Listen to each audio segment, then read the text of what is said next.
he's so composed and he's so thoughtful and he's so generous. I mean, I think that's what's really remarkable about Chris is he actually really cares about other people.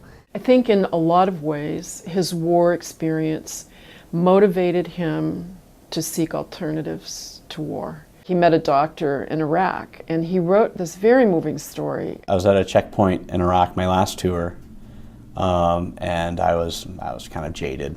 You know, all I wanted to do was go home. I didn't feel like being in combat anymore, and we stopped a guy at our checkpoint, and we're checking out his vehicle, and we're a little suspicious of him because he had a propane tank in the back of his truck, which, you know, anything that can blow up, we get really wary of. And he offered to make us chai, and we're sitting there drinking chai, and he looks at me and he says, "Hey, I think I know you." And he ended up being a doctor who I'd met during my first tour in Iraq, you know, 5 years before. I remember thinking, man, I remember feeling so bad that I was kind of looking down at this guy. You know, I'd kind of started to see, oh, these are the people that shoot at me every day, or these are the people that try to blow me up.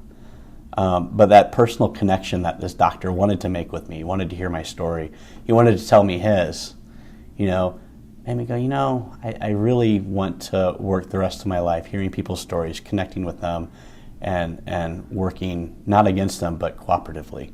I've never had him in a class where other students weren't relying on him to sort of help them. I'm pretty sure he doesn't ever sleep. He seems to be here all the time. I've come in on Saturdays. There's Chris down in the Commons working on his computer in the library. I just think Chris is going to make a huge difference in the world. And I think Bothell's going to be very, very proud of him.